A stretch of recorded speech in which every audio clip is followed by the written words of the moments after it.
प्रधानमंत्री कहते हैं बजट पर कि मैंने ऑप्शन दिया है। हाँ, आपने ऑप्शन दिया है, 3 ऑप्शन दिए हैं।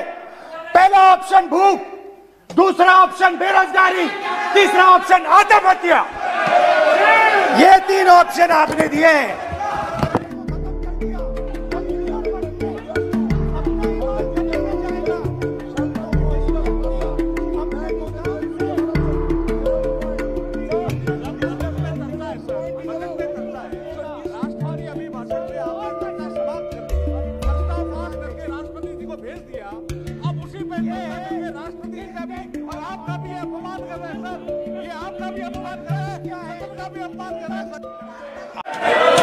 पहली चोट नोटबंदी थी।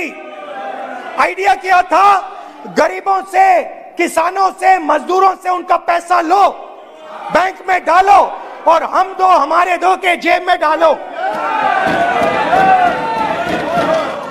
आज क्या हो रहा है? जैसे कोरोना दूसरे रूप में आता है, वैसे ही ये नारा दूसरे रूप में आया है। आज इस देश को 4 लोग चलाते हैं, हम 2 और हमारे 2। जैसे उस टाइम नाम सब जानते हैं, नाम सब जानते हैं। नो आप बोलो, आप डिस्टर्बेंस मत। हम 2 हमारे 2। ये किसकी सरकार है? हम 2 हमारे 2 की। माननीय सदस्य इधर। तो सालों पहले फैमिली प्लानिंग का एक नारा था, आपको याद होगा, हम 2 हमारे 2। आप आसन को पहले कानून का इंटेंट बताता हूं। आप आसन को संबोधित करें। पहले कानून का इंटेंट, माननीय सदस्य आप आसन कि हमारे 2 मित्रों में से एक जो सबसे बड़ा मित्र है, उसको पूरे हिंदुस्तान के अनाज, फल और सब्जी को बेचने का अधिकार। यह है पहले कानून का इंटेंट। नुकसान किसका होगा? नुकसान ठेले वालों का होगा, नुकसान छोटे व्यापारियों का होगा, नुकसान जो लोग मंडी में काम करते हैं, लाखों लोग, उनका होगा। अब चलिए दूसरे कानून की इंटेंट की बात करते हैं। दूसरा कानून का इंटेंट दूसरे मित्र की मदद करने का है। दूसरे मित्र को पूरे देश में अनाज, फल और सब्जी की मोनोपोली दी जा रही है। आज दूसरा मित्र 40% हिंदुस्तान का अनाज अपने साइलों में रखता है। ये कांग्रेस पार्टी की बैठक नहीं है, ये सदन है। और सब अगर बजट में साइलोज में रखेगा। कांग्रेस पार्टी ये सभा नहीं है। प्रधानमंत्री कहते हैं सर मैं अध्यक्ष जी आपको कहना चाहता हूँ, जब आपने बजट के लिए चर्चा के लिए पुकारा, मैं बता रहा हूँ, एक मिनट बैठिए। माननीय सदस्य, आज बजट पर चर्चा है, मैं आग्रह करता हूँ। प्रधानमंत्री, अब देखिए मामला क्या है। मामला ये है कि हिंदुस्तान का सबसे बड़ा बिजनेस, सबसे बड़ा व्यापार एग्रीकल्चर का है। अब बजट 40% आबादी इस पे जीती है, इससे जीती है। 40 लाख करोड़ रुपए का धंधा है। दूसरे कानून का इंटेंट है कि एक व्यक्ति को आप पूरे देश के अनाज की स्टोरिंग की मोनोपोली दे दो, और जब किसान अपने अनाज के लिए सही दाम मांगने जाएगा, तो जिसके पास स्टोरेज की मोनोपोली होगी वो मार्केट में अनाज डालेगा और किसान से कम पैसे में खरीद करेगा। लक्ष्य कि इस देश की जो रीढ़ की हड्डी है, किसान, मजदूर, छोटे दुकानदार, व्यापारी, उस रीढ़ की हड्डी को तोड़ के टुकड़े टुकड़े करके 2 मित्रों को दे दो। Sir rule 218, sir rule 218। Sir आपने माइक बंद कर दिया। बोलने दीजिए, बैठिए। माइक बंद कर दिया सर आपने। सर बैठिए, आप क्यों डिस्टर्बेंस कर? खैर, इससे होगा क्या? जब ये कानून लागू होंगे तो जो इस देश के किसान हैं, इस देश के मजदूर हैं, छोटे व्यापारी हैं, इनका धंधा बंद हो जाएगा। इनमें से किसानों की खेत चली जाएगी, किसान को सही दाम नहीं मिलेगा, छोटे दुकानदारों की दुकान बंद हो जाएगी और सिर्फ दो लोग, हम दो और हमारे दो इस देश को चलाएंगे।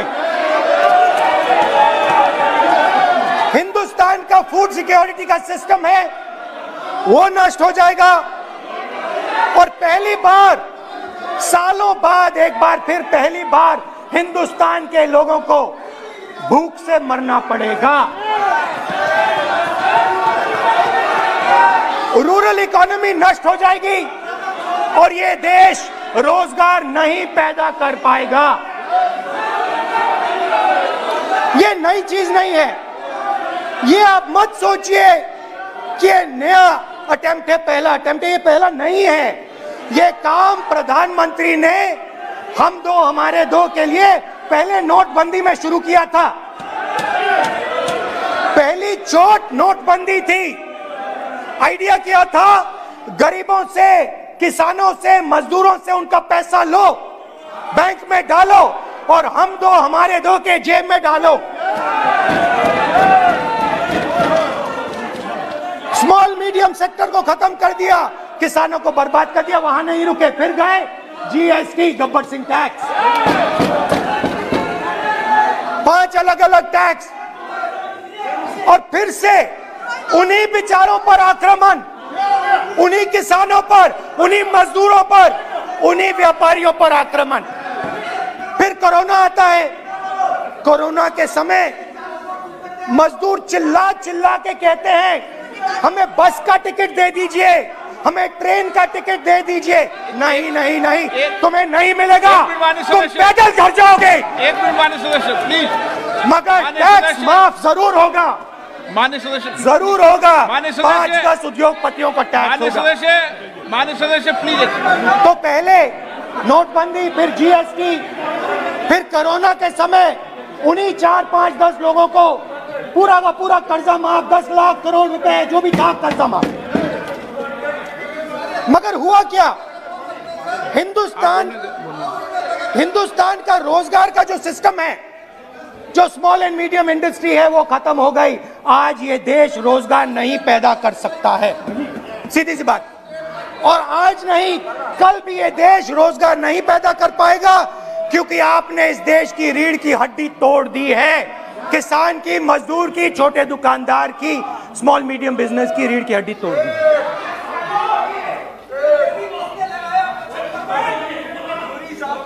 मगर ये मत समझिए कि ये किसानों का आंदोलन है। ये किसानों का आंदोलन नहीं है। आपको बात अभी समझ नहीं आई है। ये देश का आंदोलन है और ये किसान सिर्फ रास्ता दिखा रहा है। किसान अंधेरे में टॉर्च दिखा रहा है और एक आवाज से ये पूरा देश उठने वाला है। पूरा देश एक आवाज से हम दो हमारे दो के खिलाफ उठने जा रहा है। और ये याद रखिए, मैं कह रहा हूं, लिख के ले लीजिए। आप सोचते हो कि हिंदुस्तान के किसान को, मजदूर को, छोटे दुकानदार को अपने पैसे से, अपने धन से परे कर सकते हो। ये आप सोचते हो, आप ये सोचते हो। आप लिख के ले लो मुझसे, किसान 1 इंच पीछे नहीं हटने वाला है। किसान आपको हटा देगा, मजदूर आपको हटा देगा, छोटा दुकानदार आपको हटा देगा, मगर वो पीछे 1 इंच नहीं हटने वाला। आपको कानून वापस लेना ही पड़ेगा। अब बात करते हैं बजट की।